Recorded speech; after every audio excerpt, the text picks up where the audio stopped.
بہت سے لوگ سوچتے ہوں گے کہ آخر ہم کیوں دن رات طارق جمیل اور تبلیغ جماعت کے پیچھے پڑے رہتے ہیں۔ بعض خارجی وہابی یہ کہتے نظر آتے ہیں کہ کیونکہ تبلیغ جماعت والے مزارات پر غیر شرعی حرکات اور ڈھول تماشوں سے منع کرتے ہیں، بس اسی لیے اہل سنت کو تبلیغ جماعت سے اختلاف ہے۔ ہمارے اختلاف کی وجہ یہ ہو نہیں سکتی کیونکہ مزارات پر جاہل لوگوں کی غیر شرعی حرکات کا تو سب سے زیادہ نقصان اہل سنت کو پہنچ رہا ہے۔ پھر بھلا ہم کیوں ان غیر شرعی حرکات کی تائید کریں گے؟ اور ہمارے اپنے علماء کرام ان غیر اخلاقی اور غیر شرعی حرکات کے سخت خلاف ہیں۔ ہم کہلاتے ہیں اہل سنت و جماعت۔ ہماری طرف سے پوری دنیا کو یہ بتا دیا جائے کہ مزارات پر جا کر دھاگے باندھنا، تالے باندھنا، عورتوں کا بے پردہ یا بے محرم جانا، وہاں آواز کے ساتھ ان کا کچھ کرنا یا ناچنا، یا جو چادریں لے کے جاتے ہیں ان کا ڈھول بجانا، یا اس کا جلوس اس طرح نکالنا جس میں شرعی آداب نہ ہو، ان تمام باتوں کا اہل سنت و جماعت سے کوئی تعلق نہیں ہے۔ پھر بعض لوگ یہ بھی سوچتے ہیں کہ تبلیغ جماعت کی تبلیغ کی وجہ سے اگر کوئی نمازیں پڑھنا شروع کر دے یا سنت کے مطابق داڑھی رکھ دے یا پھر دین کو پھیلانے کے لیے تبلیغ کرنے نکل جائے تو آخر اس میں برا کیا ہے؟ آخر کیوں تبلیغ جماعت اور طارق جمیل سے عام مسلمانوں کو دور رکھنے کی کوشش کی جاتی ہے؟ یہ ایک ایسا سوال جو کہ ہر کسی عام مسلمان کے ذہن میں جنم لیتا ہے۔ مناسب سمجھا کہ آج آپ کو اس کی وضاحت دے دی جائے۔ اگر بات صرف دین اسلام کی تبلیغ اور نیک اعمال تک محدود ہوتی تو یقیناً ہم بھی اس نیک کام میں بڑھ چڑھ کر حصہ لیتے، لیکن در حقیقت اس تبلیغ دین جیسے نیک کام کی آڑ میں جو بھیانک کھیل کھیلا جا رہا ہے، ہمیں اصل اختلاف اس سے ہے۔ اس تبلیغ دین جیسے نیک کام کی آڑ میں جو ملک کا امن برباد کرنے والے مذہبی دہشت گرد تیار کیے جا رہے ہیں، ہمیں اصل اختلاف اس سے ہے۔ یاد رہے، تبلیغی جماعت اور بظاہر اپنے آپ کو کسی فرقے کا نہ کہنے والے مولوی طارق جمیل صاحب ایک خاص فرقے کو ریپرزینٹ کرتے ہیں جس کو پاکستان میں دیوبندی کہا جاتا ہے اور باقی دنیا کے ممالک میں وہابی کہا جاتا ہے۔ وہابی فرقے کا اصل مقصد مذہب کو استعمال کرتے ہوئے توحید اور جہاد کے نام پر دہشت گردی کرنا ہے۔ اور علماء دیوبند جس مذہبی شخصیت کے فالوور ہیں اسے شیخ محمد بن عبد الوہاب نجدی کہتے ہیں، جیسا کہ دیوبند کی مشہور اور مستند کتابوں فتاوی رشیدیہ اور امام محمد بن عبد الوہاب نجدی اور ہندوستان کے علماء حق وغیرہ میں بھی تحریر ہے۔ تاریخ گواہ ہے کہ محمد بن عبد الوہاب نجدی وہ شخص تھا جس نے ایک شخص محمد بن سعود کے ساتھ مل کر مکہ مدینہ پر حملہ کیا تھا،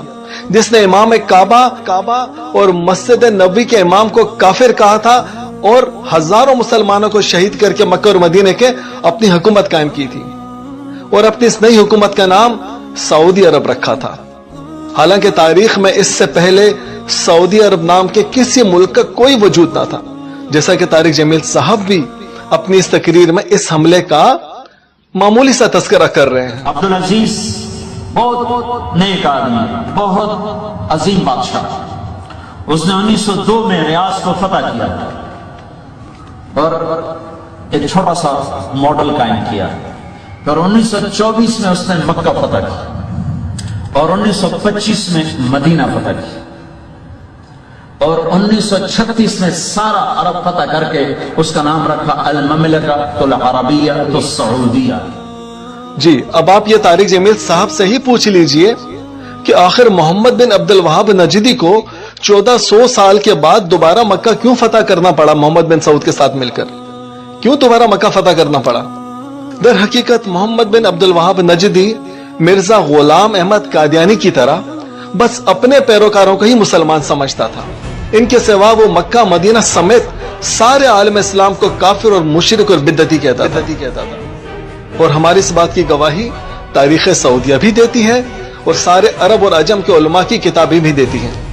اب آتے ہیں تبلیغ جماعت کی طرف۔ عام طور پر لوگ کہتے ہیں کہ دہشت گردوں کا کوئی مذہب نہیں ہوتا،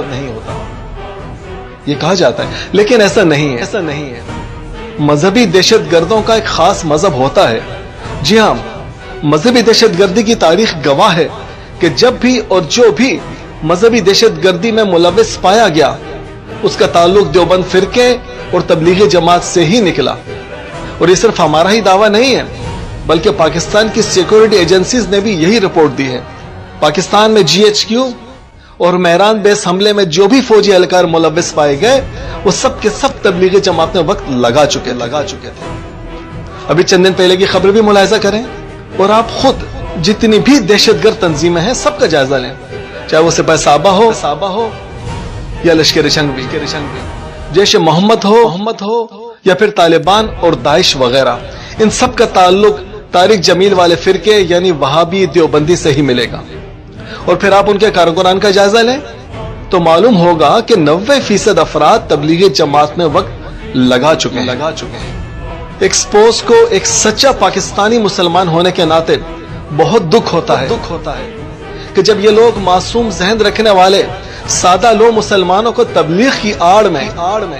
غیر محسوس طریقے سے دہشت گردی کی طرف مائل کرتے ہیں، اور ان کے معصوم ذہنوں میں شرک اور بدعت اور کفر کے فتوے بھرے جاتے ہیں، اور یہ سارا کام انتہائی منظم طریقے سے اور پلاننگ کے تحت کیا جاتا ہے۔ جیسا کہ نئے لوگوں کو متاثر کرنے کے لیے طارق جمیل، جنید جمشید، سعید انور، عامر خان، نرگس، وینا ملک اور ایسے ہی دوسرے شوبز کے لوگوں کو استعمال کیا جاتا ہے، اور انہی کی شہرت کو استعمال کرتے ہوئے عام عوام کو تبلیغ کی دعوت دی جاتی ہے، جو کہ ہر سادہ لو مسلمان بخوشی قبول کر لیتا ہے، اور پھر اس کے بعد اس کی دماغی سوچ کے مطابق اسے سپاہ صحابہ، لشکر جنگی، اسلامی جمعیت طلبہ، جماعت اسلامی، جیش محمد، طالبان، داعش اور ایسی ہی دوسری دیوبندی وہابی دہشت گرد تنظیموں سے وابستہ کر دیا جاتا ہے، یا پھر ان کا ہمدرد بنا دیا جاتا ہے۔ شوبز کے لوگوں کو تو ان دہشت گرد تنظیموں سے دور رکھا جاتا ہے، کیونکہ یہ بات فوراً ہائی لائٹ ہو جائے گی، لیکن ان شوبز کے لوگوں کی وجہ سے تبلیغ میں آنے والے دوسرے معصوم مسلمانوں کو انتہائی چالاکی اور غیر محسوس طریقے سے ان تنظیموں کا ممبر بنا دیا جاتا ہے۔ لیاری گینگ کے خطرناک دہشت گرد عزیر بلوچ کی تبلیغی جماعت سے وابستگی کے بعد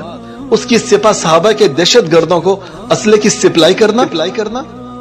اس کی ایک مثال آپ کے سامنے ہے۔ تبلیغی جماعت اور پاکستان میں دہشت گردی کا ایک گہرا تعلق ہے،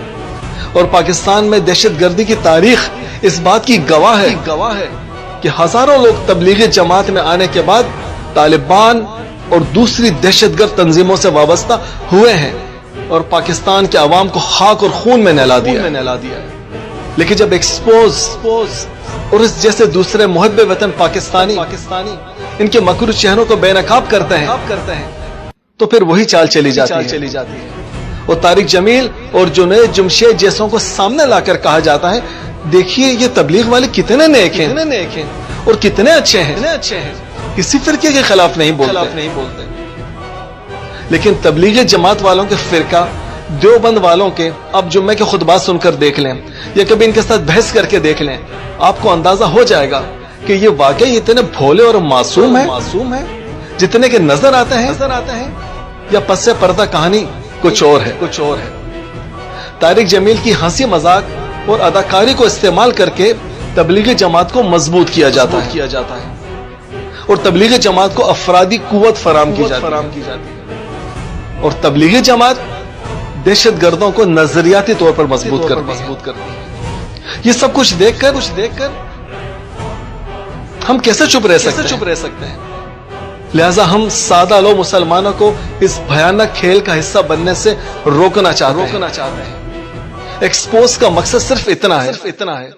اب آپ ہی بتائیے، یہ مقصد غلط ہے کیا؟ اگر کوئی ایک شخص بھی ہماری ان کوششوں سے ان کے اس بھیانک کھیل کا حصہ بننے سے رک جاتا ہے اور اپنا ایمان بچا لیتا ہے تو ہی ہمارا مقصد اور یہی ہماری کامیابی ہے۔ تبلیغی جماعت کا اس وقت کا سب سے بڑا ہتھیار جس سے سادہ لو مسلمانوں کو متاثر کیا جا رہا ہے وہ طارق جمیل ہے۔ اس لیے ضروری ہے کہ تبلیغی جماعت اور طارق جمیل کے اس کھیل کو ایکسپوز کیا جائے. عام مسلمان جو کہ طارق جمیل کی اس اداکاری اور جذباتی تقاریر سے متاثر ہو جاتے ہیں، انہیں ہم بتانا چاہتے ہیں کہ اس ایکٹنگ کی آڑ میں کیسا کھیل کھیلا جا رہا ہے، کیسے عام مسلمانوں کو اللہ اور اس کے رسول صلی اللہ علیہ وسلم کا گستاخ بنایا جا رہا ہے، اور کیسے انہیں دہشت گردوں کا سپورٹر بنایا جا رہا ہے. مختصر یہ کہ ہمارا یہ مشن کسی ذاتی تنظیمی یا فرقہ وارانہ مخالفت کی وجہ سے نہیں ہے، بلکہ صرف اور صرف اللہ کے رسول اور پاکستان کی بے لوث محبت کی وجہ سے ہے. اگر آپ سمجھتے ہیں کہ ایکسپوز حق پر ہے تو اس ویڈیو کو زیادہ سے زیادہ شیئر کریں، ایکسپوز کا ساتھ دیں.